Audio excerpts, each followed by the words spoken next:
नमस्कार, आजाद सिपाही के प्राइम बुलेटिन में आपका स्वागत है। मैं हूं मनीष सिंह। आज की प्राइम की खबरें कुछ इस प्रकार है। विधानसभा में उठा हजारीबाग केरोसिन विस्फोट का मुद्दा। सीएम हेमंत सोरेन ने कहा पीड़ित परिवार को मिलेगा 4-4 लाख का मुआवजा। थाना पहुंचे 2 मासूम बच्चे और थानेदार से कहा दोस्तों ने हमें मारा, उन्हें जेल भेज दो।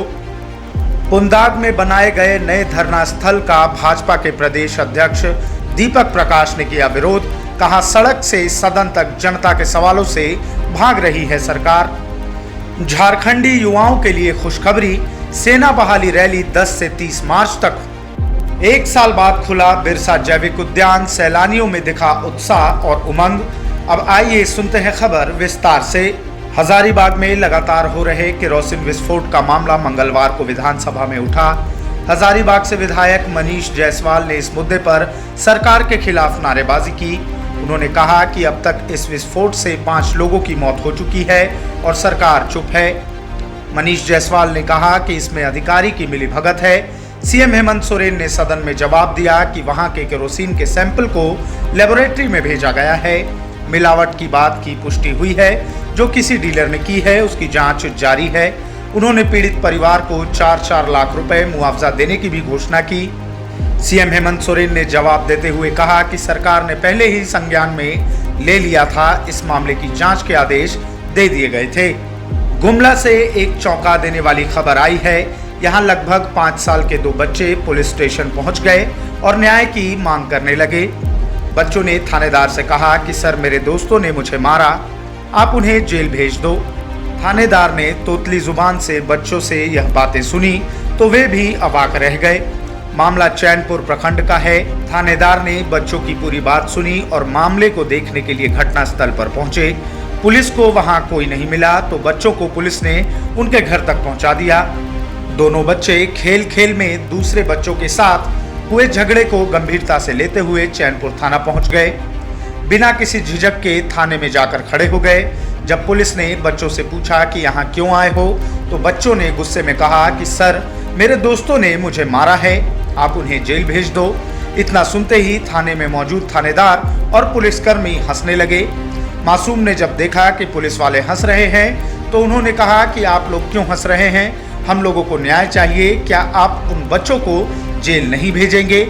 थानेदार ने बच्चों की बात सुनी तो दंग रह गए। इस बार कोई भी पुलिस वाला नहीं हंसा। फिर थानेदार ने किससे झगड़ा होने की बात पूछी तो बच्चों ने पूरी कहानी थानेदार को बताई। पूरी बात सुनकर थानेदार अमित कुमार चौधरी को खुशी हुई कि सोशल पुलिसिंग का असर अब बच्चों पर भी दिखने लगा है। इसके बाद उन दोनों बच्चों को लेकर थाना प्रभारी घटनास्थल पर पहुंचे, लेकिन वहां कोई नहीं था। तब बच्चों को पुचकार कर वे उनके घर छोड़ आए। चैनपुर पुलिस द्वारा क्षेत्र में लगातार सोशल पुलिसिंग के तहत कई कार्यक्रम आयोजित कर पुलिस पब्लिक के बीच की दूरी को कम करने का प्रयास किया जा रहा है। इतना ही नहीं, घर में जब कोई झगड़ा होता है तो बड़े बुजुर्ग कहते हैं कि पुलिस के पास चलो, वही मदद करेगी। इन सब बातों का असर चैनपुर के इन 2 बच्चों पर गहरा पड़ गया।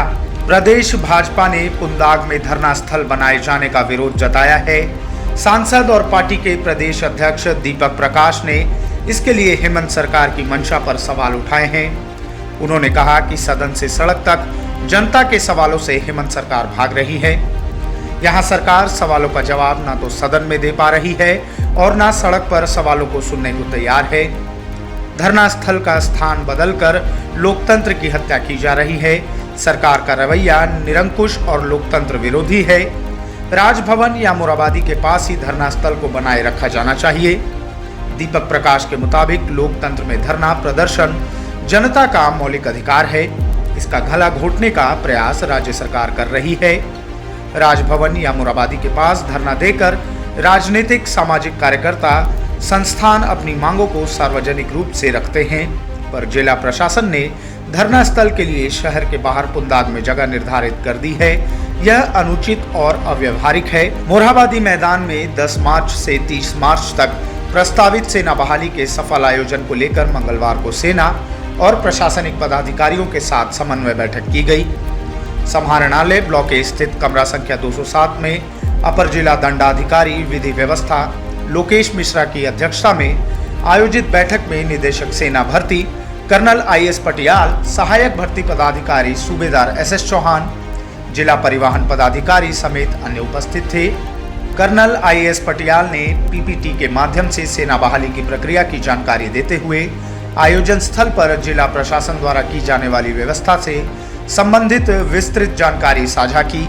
उन्होंने पंडाल निर्माण, बिजली व्यवस्था, पेयजल, शौचालय, अग्निशमन, रैली के दौरान सुरक्षा व्यवस्था को लेकर मजिस्ट्रेट की प्रतिनियुक्ति आदि को लेकर विचार विमर्श किया। लोगों का इंतजार अब खत्म हो गया है। पूरे 1 साल बाद राजधानी रांची के बिरसा जैविक उद्यान को खोल दिया गया है। अब सैलानी जैविक उद्यान का लुत्फ उठा पाएंगे। उरमांझी स्थित बिरसा जैविक उद्यान पिछले कई वर्षों से रांची ही नहीं अन्य कई राज्यों के सैलानियों का भी मनपसंद पर्यटक स्थल रहा है। लोग यहां आकर अपने परिवार और दोस्तों के साथ छुट्टियों का आनंद लेते हैं। हर वर्ष दिसंबर जनवरी के समय बिरसा जैविक उद्यान में पैर रखने तक की जगह नहीं होती थी, लेकिन इस बार दिसंबर जनवरी में उद्यान नहीं खोला गया। टिकट काउंटर में सुबह 9 बजे से ही सैलानी कतार लगाकर खड़े थे। 1 साल बाद उद्यान के खुलने की खुशी में सैलानियों का स्वागत गुलदस्ता देकर और ताली बजाकर किया गया। साथ ही छोटे छोटे बच्चों को चॉकलेट देकर खुशी जाहिर की गई। सैलानियों ने टिकट काउंटर खुलते ही कतार में लगकर टिकट लिया। यहाँ पर सैलानी सरकार द्वारा दिए गए सभी निर्देशों का पालन करते हुए दिखे। उद्यान में प्रवेश करने के लिए ऑनलाइन टिकट की भी सुविधा व्यवस्था की गई है। कई सैलानी ऑनलाइन टिकट कटाकर उद्यान पहुंचे। उद्यान में स्कूल और कॉलेज के छात्र छात्राओं की संख्या अधिक देखने को मिल रही है। उद्यान प्रबंधन की ओर से विशेष सतर्कता बरती जा रही है। बिना मास्क पहने उद्यान में प्रवेश नहीं करने दिया जा रहा है। साथ ही प्रबंधक द्वारा सभी सैलानियों का थर्मल स्कैनर से तापमान चेक किया जा रहा है। पार्क के सभी केज और रास्तों पर चूने का छिड़काव किया गया है।